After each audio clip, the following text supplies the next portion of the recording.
Everyone and welcome to instant biology by doctor Neela. मैं फिर से आ गया हूँ आपके बीच में एक बहुत इंपॉर्टेंट इन्फॉर्मेशन के साथ।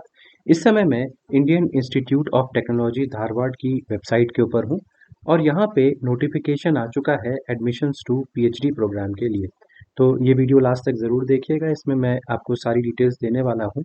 और सबसे अच्छी बात यहाँ पे ये है कि आप यहाँ पे अप्लाई कर सकते हैं अगर आप बीटेक किए हुए हैं और एमएससी एमटेक वगैरह तो अप्लाई कर ही सकते हैं। अपार्ट फ्रॉम दैट अगर आपका सीएसआईआर वगैरह नहीं क्लियर है तब पर भी आप अप्लाई कर सकते हैं। तो ये सारी की सारी डिटेल मैं इस वीडियो में देने वाला हूँ, सारी एलिजिबिलिटी क्राइटेरिया, डेडलाइंस वगैरह।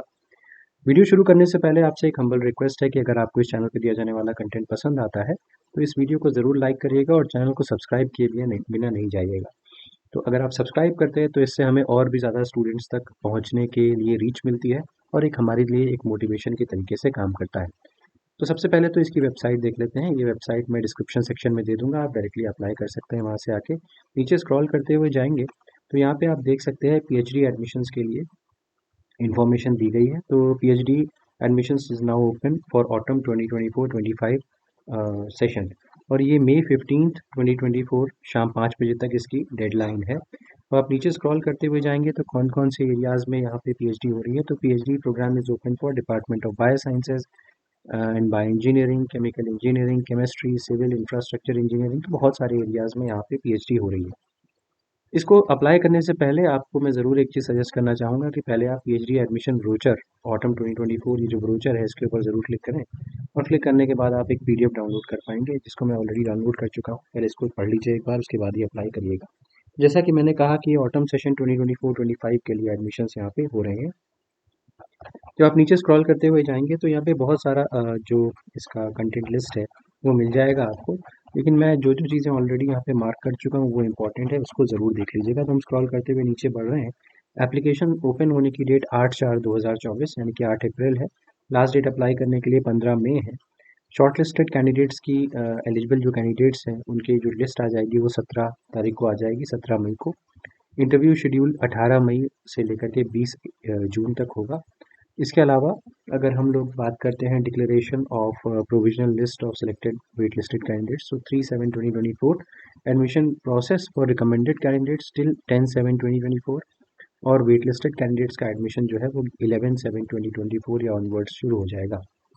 अब यहाँ पे एक चीज़ बात याद रखनी है कि सभी डेडलाइंस जो हैं वो शाम 5 बजे तक की हैं, तो आप ये ज़रूर ध्यान दीजिएगा इस बात के लिए। कई सारे मोड्स में यहाँ पे आप एडमिशन ले सकते हैं। सबसे पहला मोड जो है वो टीचिंग असिस्टेंटशिप है, यानी कि टीए बोलते हैं इसको। यहाँ पे जो स्टूडेंट्स इस मोड के थ्रू एडमिशन लेते हैं उनको ministry of education, government of India की तरफ से फेलोशिप प्रोवाइड होती है। अगर आपके पास एमटेक है, एमई है, एमएससी इंजीनियरिंग है या एमफिल है या इक्विवेलेंट डिग्री है तो आप यहाँ पे अप्लाई कर सकते हैं। 37,000 रुपीज़ आपको मिलेंगे 2 साल तक के लिए, पहले 2 साल के लिए, और उसके बाद 42,000 rupees remaining 3 years plus HRA आपको यहाँ पे मिलेगा मिनिस्ट्री ऑफ एजुकेशन की तरफ से। अब यहाँ पे देखिए गेट वगैरह के बारे में कुछ भी मेंशन नहीं है, यानी कि विदाउट गेट या विदाउट सीएसआईआर नेट आप यहाँ पे अप्लाई कर सकते हैं। Students awarded with teaching assistantship must assist in teaching, तो आपको जाहिर सी बात है कि यहाँ पे हेल्प करना पड़ेगा तभी आपको फेलोशिप मिलेगी। इसके अलावा अगर हम बात करते हैं तो students getting assistantship from the institute में join project sponsored by external agencies. ठीक है, तो आप चाहें तो एक्सटर्नल एजेंसीज के द्वारा फेलोशिप जो दी जा रही है मतलब उसके थ्रू भी जा सकते हैं। Reservation to various social categories is applicable, जैसा मतलब रिजर्वेशन का नॉर्म्स होते हैं गवर्नमेंट ऑफ इंडिया के, उसी को फॉलो किया जाएगा। दूसरा जो कैटेगरी है वो फेलोशिप अवॉर्डीज़ की है, ऐसे स्टूडेंट्स जिनके पास खुद की फेलोशिप है, जैसे कि CSIR, UGC, DAE, DST, DBT, NBHM, इस तरीके के जो एग्ज़ाम्स क्वालिफाई करके स्टूडेंट्स आ रहे हैं वो इस कैटेगरी में अप्लाई कर सकते हैं।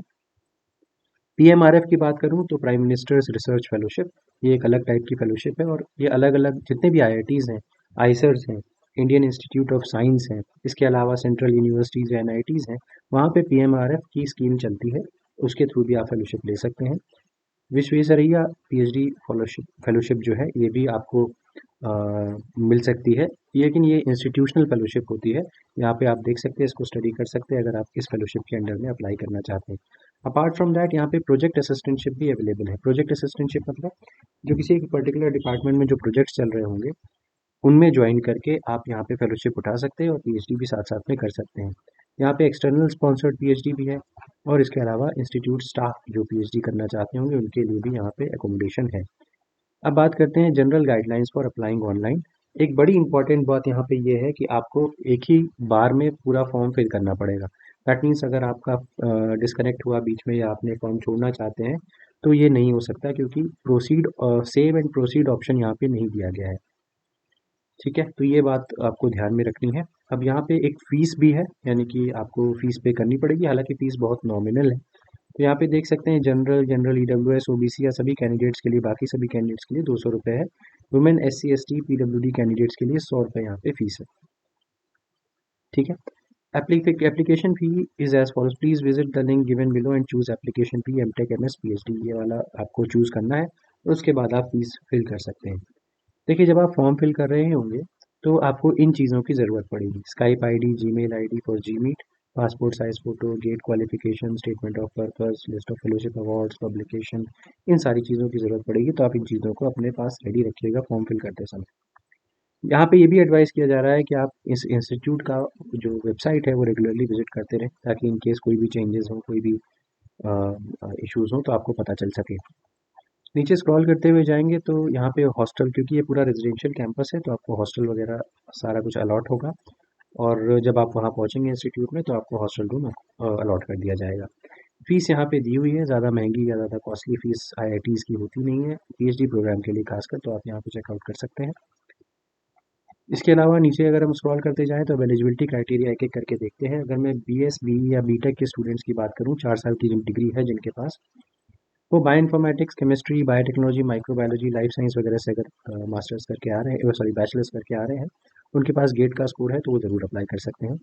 अगर एमटेक या एमएससी के स्टूडेंट्स हैं और इक्विवेलेंट इन bio informatics, chemistry, biotechnology, microbiology, life science और अदर अलाइड सब्जेक्ट्स के स्टूडेंट हैं, एमएससी के ये उन स्टूडेंट्स के लिए अब आगे बताया जा रहा है। एमएससी के स्टूडेंट्स के लिए गेट या टीए, गेट की फेलोशिप चाहिए होगी टीए या पीए कैटेगरी में अप्लाई करने के लिए। एमटेक स्टूडेंट्स को इस गेट क्वालिफिकेशन की ज़रूरत नहीं है।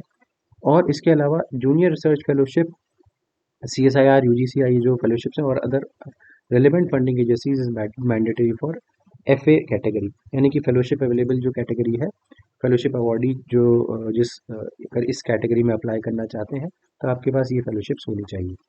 First class degree in MTech और एमएससी और integrated post graduate in biotechnology, biophysics, computational biology, life science और allied biology subjects with GATE और इक्विवेलेंट फॉर पीए कैटेगरी। तो अगर आप पीए कैटेगरी में अप्लाई करना चाहते हैं तो आपके पास गेट वगैरह होना चाहिए।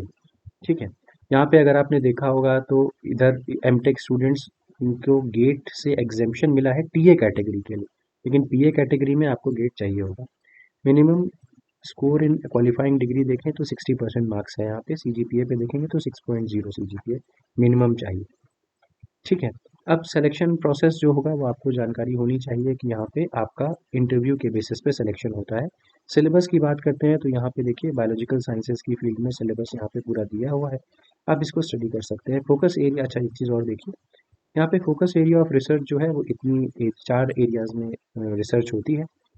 अब टीचिंग असिस्टेंटशिप प्रोग्राम के थ्रू अगर आप जाना चाहते हैं तो रिसर्च एरिया 3 एंड 4 में जा सकते हैं। तो न्यूरो साइंस और ऑटोफैगी वगैरह के एरिया में आप जा सकते हैं अगर आप टीचिंग असिस्टेंटशिप के थ्रू जाना चाहते हैं। वहीं अगर आप फेलोशिप अवॉर्डी के थ्रू जाना चाहते हैं तो आप सभी एरियाज़ में जा सकते हैं। एंड प्रोजेक्ट असिस्टेंटशिप के थ्रू जाना चाहते हैं तो 1, 2 एंड 3 प्रोग्राम में जा सकते हैं, फर्स्ट, सेकंड एंड थर्ड में। इस तरीके से पूरा डिसाइडेड है। अब यहाँ पे देखिए प्रोजेक्ट्स कौन कौन से अवेलेबल हैं ये बताया जा रहा है, जैसे कि फोकस एरिया ऑफ रिसर्च में मेटाबोलोमिक्स यूजिंग रेमन स्पेक्ट्रोस्कोपी, यहाँ पे एक एरिया है, यानी कि एक सीट अवेलेबल है। इसके अलावा कैंसर बायोलॉजी पे भी एक सीट अवेलेबल है, और इसके अलावा अगर हम देखें तो न्यूरो साइंस में एक सीट अवेलेबल है। प्रोजेक्ट की डिटेल्स भी यहाँ पे दी हुई हैं, आप उसको स्टडी कर सकते हैं। ठीक, तो इसके बाद केमिकल इंजीनियरिंग वगैरह या अलग अलग डिपार्टमेंट जो हैं उनकी डिटेल्स दी हुई हैं। मैं और नीचे स्क्रॉल करता हुआ चलता हूँ तो आप देख पाएंगे कि यहाँ लास्ट में अपेंडिक्स वगैरह दिया हुआ है। अपेंडिक्स में आप देख सकते हैं कि स्पॉन्सरशिप सर्टिफिकेट अगर आप स्पॉन्सर्ड कैंडिडेट हैं तो। इसके अलावा अगर हम देखें तो बस यही चीज़ें दी हुई हैं यहाँ पे। तो उम्मीद है कि आपका आइडिया आपको लग गया होगा कि किस तरीके से आपको अप्लाई करना है। यहाँ पे देख सकते हैं, अगर हम इनकी वेबसाइट के ऊपर वापस जाए तो यहाँ पे लिंक दिया हुआ है फॉर्म का, आप इसके ऊपर क्लिक करके आप अप्लाई कर सकते हैं। इंटरनेशनल एप्लीकेंट्स के लिए ये लिंक है और DIA फेलोशिप स्कीम के लिए इधर लिंक दिया हुआ है, आप इसको देख करके अप्लाई कर सकते हैं। उम्मीद है कि ये वीडियो यूज़फुल रहा होगा। अगर यूज़फुल था तो इसे ज़रूर लाइक करिएगा, चैनल को ज़रूर सब्सक्राइब करिएगा, बेल आइकन को ज़रूर प्रेस करिएगा और अपने फ्रेंड्स के साथ ज़रूर शेयर करिएगा। Thank you so much. Have a good day.